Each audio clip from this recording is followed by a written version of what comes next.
नमस्कार दोस्तों, स्वागत है आप सभी का एक बार फिर से study with toppers YouTube platform पर। आज की वीडियो में हम बात करेंगे गणित की जो आंसर की है। बाकी चार विषय जो आपके हैं मनोविज्ञान, हिंदी, संस्कृत और पर्यावरण, उसकी आंसर की जो है हम पहले से लेकर आ चुके हैं आपके सामने। और आज शाम को जो है हम 125 ऐसे कंफर्म प्रश्न जिनकी प्रश्न की लैंग्वेज और आंसर जो है बिल्कुल सटीक है, उनको लेकर भी हम चर्चा करेंगे, ताकि उस वीडियो में 15 मिनट में आपको 125 प्रश्न जो है उनके आंसर बताए जाएंगे और ऑथेंटिक आंसर होंगे।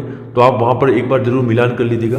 तो चैनल को सब्सक्राइब अगर आपने नहीं किया है तो कर लीजिए और बेल नोटिफिकेशन जो है उसको ऑन कर ले, क्योंकि होगा क्या कि जैसे ही हम वीडियो डालेंगे तो आप तक आसानी से पहुंच पाएगा।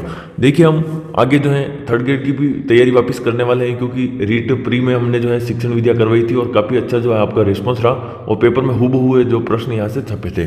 तो देखिए, आप एक वस्तु को 1080 में बेचने पर 10% की हानि होती है, तो 10% लाभ में बेचने पर कितने रुपए प्राप्त होंगे। सॉल्यूशन हमने यहाँ पर कर रखा है, ज़्यादा डिटेल में हम यहाँ पर अब आपको बताएंगे नहीं, क्योंकि समय जो है काफ़ी कम है हमारे पास भी और आपके पास भी। तो देखिए, आप 1320 रुपये जो है इसका क्या होगा, सही आंसर होगा, क्योंकि आप केवल जो है आंसर की चेक करना चाहते हैं, वीडियो में ज़्यादा डिटेल से आप समझना नहीं चाहते हैं। तो देखिए, आप 1260 रुपये की किसी वस्तु को 1197 रुपये में बेचने पर कितने प्रतिशत की हानि होगी। तो ये फॉर्मूला लगाकर हमने सोल्व किया है, तो इसका आंसर क्या होगा, 5% जो है इसका राइट आंसर होगा।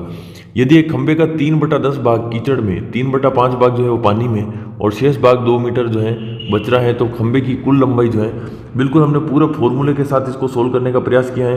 तो करेक्ट आंसर इसका क्या होगा, x बराबर या खंबे की लंबाई बराबर 20 मीटर होगा।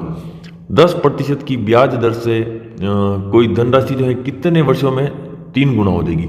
3 गुना का मतलब होता है 100% तो मूल और 200% क्या होता है, ब्याज। तो इसको फॉर्मूला लगाकर सोल्व करने पर कितना होगा, 20% होगा। यद्यपि गणित तर्कशास्त्र की एक शाखा नहीं है, फिर भी एक तर्कपूर्ण भाषा है।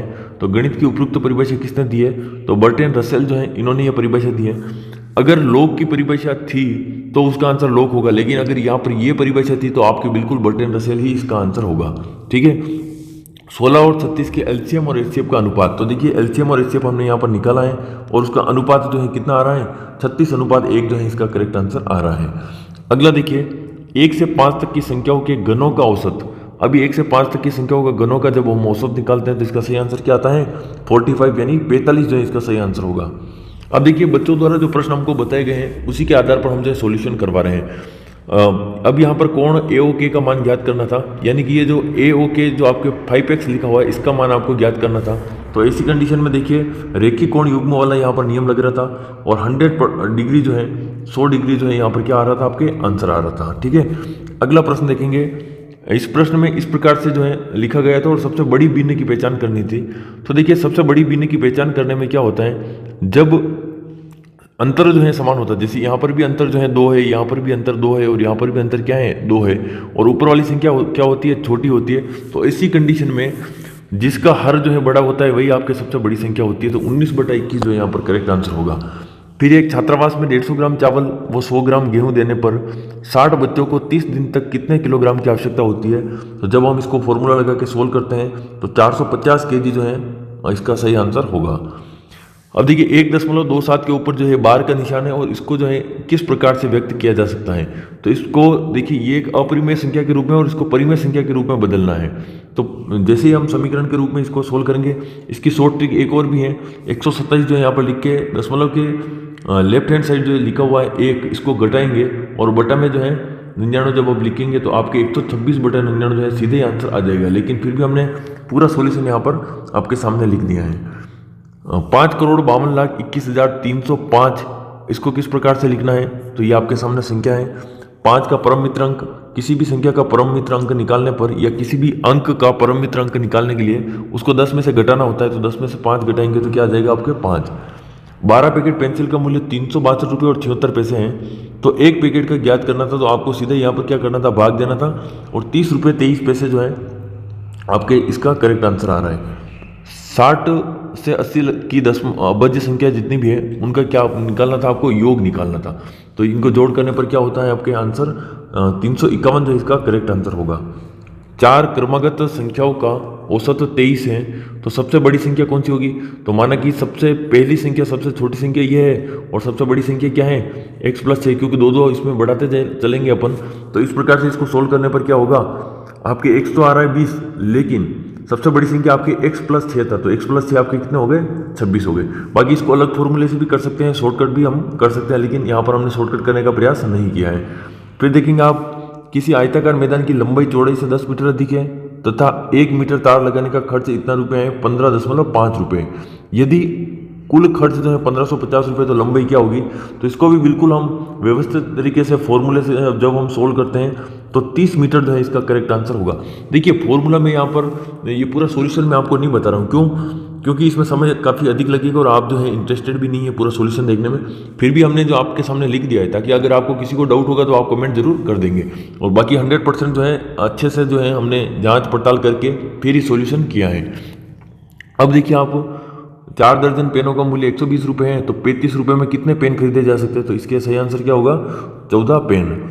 एक कोण अपने पूरक कोण का दुगुना है, वह कोण ज्ञात करो।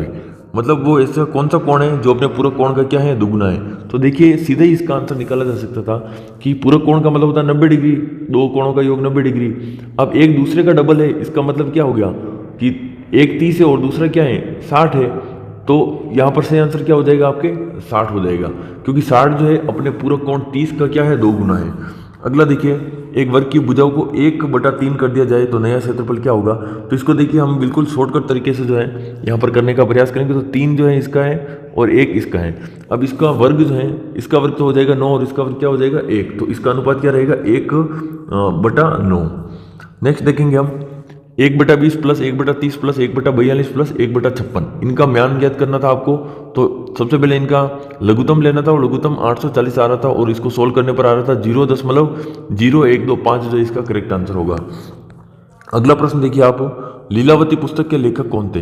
तो भास्कराचार्य द्वितीय गणित की शिक्षण विद्या, हिंदी की शिक्षण विद्या और संस्कृत की शिक्षण विद्या सभी हमने करवाई थी, लेकिन संस्कृत की हम 1 टॉपिक या 2 टॉपिक ही हम करवा पाए थे, क्योंकि समय जो हमारे पास भी कम था। लेकिन मेंस के लिए हम शिक्षण विद्या कंप्लीट करवाने वाले हैं।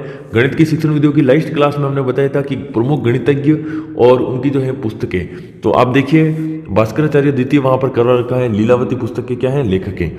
दंडों एवं पंक्तियों के माध्यम से आंकड़ों को निरूपित करने की व्यवस्था क्या कहलाती है। तो कई जगह जो है दंड आरेख लिखा हुआ है, तो लेकिन आप ध्यान रखिएगा दंडों एवं पंक्तियों लिखा हुआ है और इसके माध्यम से आंकड़ों को निरूपित करने की व्यवस्था क्या कहलाती है, सारणियन कहलाती है। और ये आपके जो है आंकड़ों का प्रबंधन जो टॉपिक था उसी के अंतर्गत से प्रश्न आया है। पाठ्यचर्या किसके अनुरूप होनी चाहिए, तो बाल केंद्रित होनी चाहिए, बालक के अनुरूप होनी चाहिए। और करके सीखने का सिद्धांत हमने प्रयोगशाला विधि के अंतर्गत पढ़ा था। निरीक्षण करो और क्रियाशील रहकर क्या करो, सीखो। तो ये आपके कौन सी विधि हो गई, प्रयोगशाला विधि। और शून्यवाद के जनक कौन है, नागार्जुन है। अब इस प्रश्न को लेकर डाउट है, कई बच्चे जो है वो बता रहे हैं कि पर्यावरण में पूछा गया था, कई बच्चे बता रहे हैं गणित में पूछा गया। तो ये देखिए हमने लगभग सभी प्रश्नों पर चर्चा की है। 1 या 2 प्रश्न जो भी आप छूट रहे हैं तो वो आप कमेंट बॉक्स में कमेंट करके जरूर बताएं। और वीडियो में कितने क्वेश्चन में से आपके कितने सही हो रहे हैं वो भी आप कमेंट करके जरूर बताएं। शाम को जो वीडियो आएगा उसके लिए आपको लगभग 6 साढ़े 6 बजे तक का वेट करना होगा। लगभग हम 6:30 बजे तक जो है एक वीडियो डाल देंगे, जिसमें 125 आपके जो ऑथेंटिक प्रश्न हैं जो अब तक जो है हमें पता लगा है और बिल्कुल करेक्ट है, क्योंकि प्रश्न तो लगभग अपने पास 140 हाथ लग गए हैं। तो मिलते हैं देखिए नेक्स्ट क्लास में, नेक्स्ट वीडियो में। आपने चैनल जो है अभी तक सब्सक्राइब नहीं किया तो सब्सक्राइब कर लीजिएगा। और 3rd ग्रेड के लिए जो हमारी टेस्ट सीरीज चालू हो गई है ऐप के अंदर, तो उसको भी आप ज्वाइन कर लें। और मिलते हैं नेक्स्ट क्लास में, तब तक के लिए जय हिंद जय भारत।